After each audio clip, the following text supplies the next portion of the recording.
Okay, then you have to have analyzer.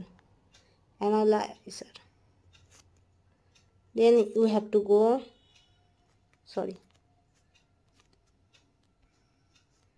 detector. Then you have to go recorder. এগুলো প্রত্যেকটা আমাদের সাধারণত, এটা আমি খুব সিম্পলেস্ট যে পিকচারটা হয়, যে ডায়াগ্রামটা হয়, সেটা আমি দেখালাম।